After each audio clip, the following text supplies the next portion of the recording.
So, just last week we had the 2022 midterm elections here in America, and a lot of pundits beforehand were predicting a red wave.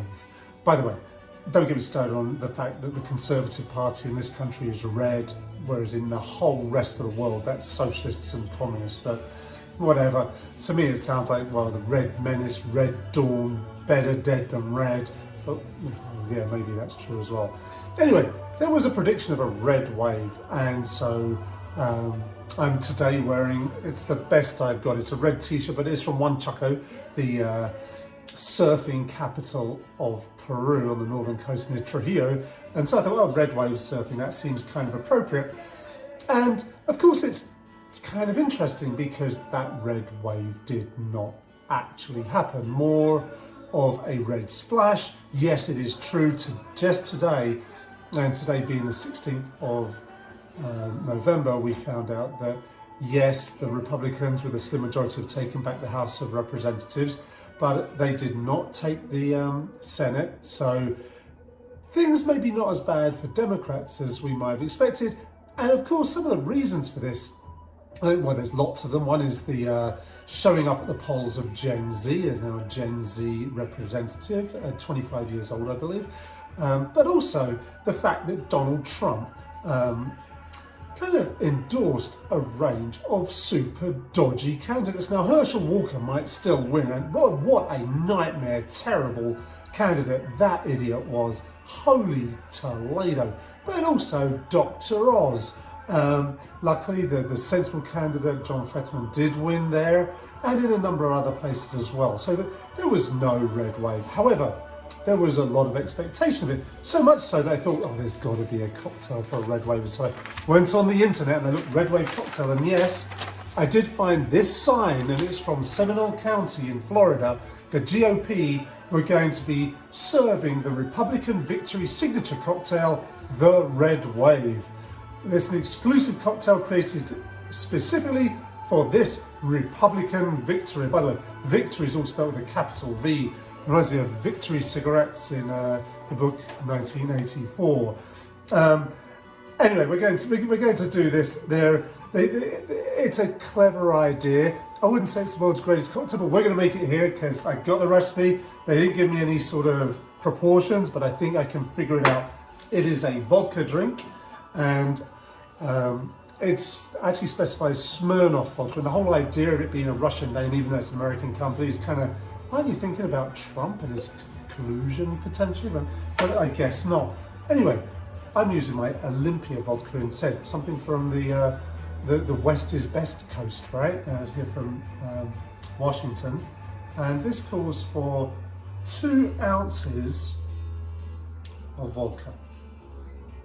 Like so. And then this is where it starts getting pretty interesting. Also, it's a clever idea. Blue curaçao. Now, it's blue, but it's orange flavored, but that's okay, right?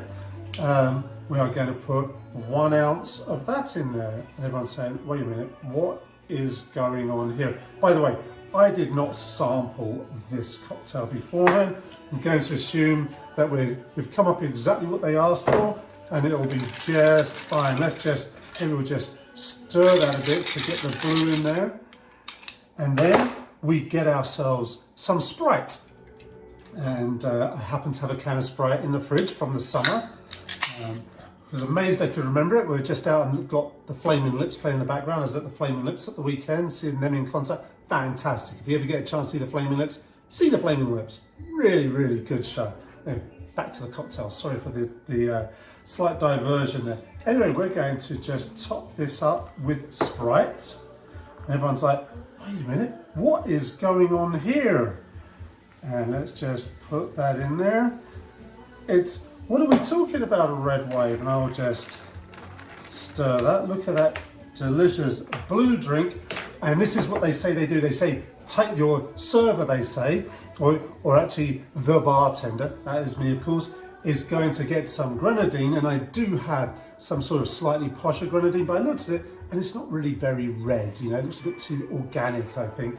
Let's go the lurid stuff, just like Rose's grenadine syrup, just like the lurid complexion of of Trump's suntan and all the rest of it. And let's see if the red wave happens. Here, I'll do it for you right there.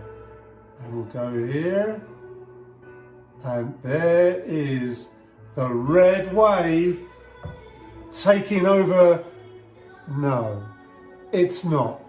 It's purple, you idiots, because red and blue is purple. And now we've got divided government. We've actually got purple wave because, well, it turns out the Senate was held by the Dems, who are blue, House, so the Republicans red.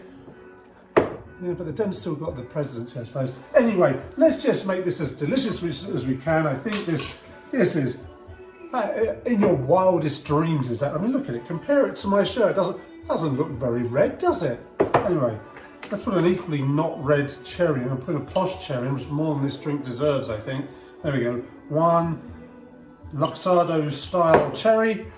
And let's see what we got.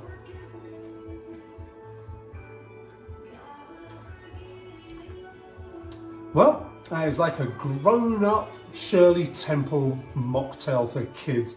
It's sweet, it's kind of yucky looking, but yeah, what you got. Cheers.